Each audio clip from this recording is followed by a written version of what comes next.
Salut à tous, c'est Sblerky et aujourd'hui on se retrouve pour parler de cette petite bête. Donc pour ceux qui connaissent, ça s'appelle un USB killer. Qu'est-ce que c'est un USB killer? Et ben en fait c'est une clé qui coûte environ 70 € il me semble. Et quand tu la branches dans un ordinateur, elle te tue l'ordinateur. Mais vraiment, genre le truc après tu peux plus le rallumer, hein, il est mort, c'est pas la peine de chercher. Et en fait le principe de fonctionnement, donc tu as une clé USB qui est couplée à plusieurs condensateurs, et donc quand la clé est branchée dans l'ordinateur, les condensateurs se chargent. Et ensuite, suivant que tu appuies sur un bouton ou alors c'est automatique, ça dépend de la clé, ça envoie une décharge d'environ 240 volts dans l'ordi et ça grille complètement la carte mère. Donc l'ordi après il peut plus rien faire. Sauf que bon, en fait 70 balles pour ça, quand on connaît le principe de fonctionnement, ça fait un peu chéros. Pour faire cet USB killer, vous aurez besoin d'un appareil photo jetable et d'une clé USB, c'est cool. Moi je l'ai déjà fait, donc j'ai plus d'appareil photo pour vous montrer. Mais en gros, vous devrez démonter l'appareil photo. Vous enlevez la pile pour éviter que ça se recharge malencontreusement. Et ensuite vous déchargez le condensateur. Le condensateur c'est l'espèce de rond là, le gros cylindre. Vous le déchargez en activant le flash pour pas vous prendre une énorme décharge après parce que ça va pas vous faire du bien, croyez-moi. Et ensuite donc vous retirez le circuit de l'appareil photo. Et donc ça ressemblera à ça sans la partie noire là et sans le port USB là.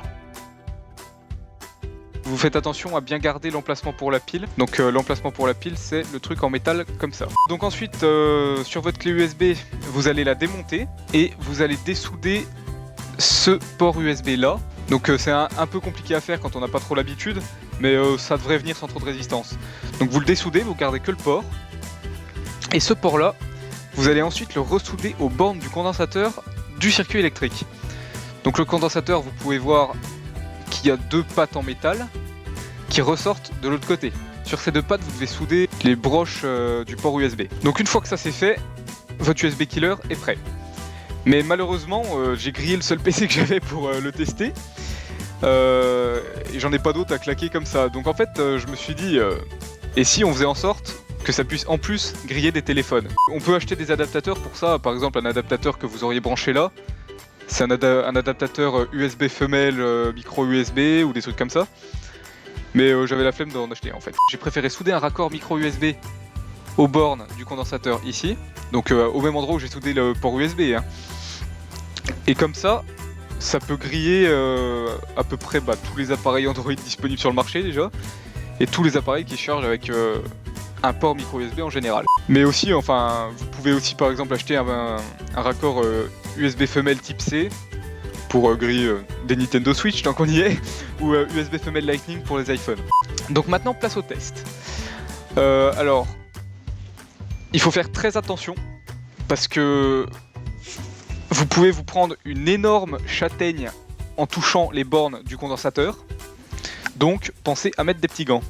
Avant toute chose, on peut voir que la tension aux bornes du condensateur au moment où je filme ça est d'environ 150 volts. Sauf qu'il faut savoir que c'était assez galère de prendre la tension avec les deux mains puis de prendre la vidéo en même temps, mais qu'au début la tension était de 200 et quelques volts. C'est juste qu'elle diminue avec le temps.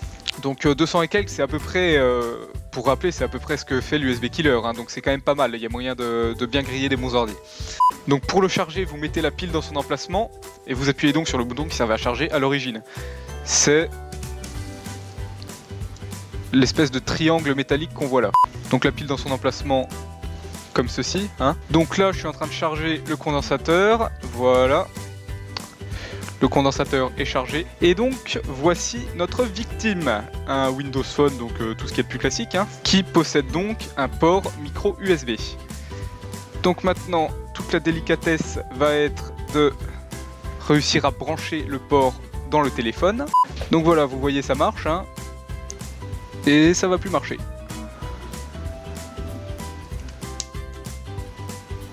Alors voilà, donc le téléphone s'est éteint. On va essayer de le rallumer, hein, au cas où il lui reste un soupçon de vie.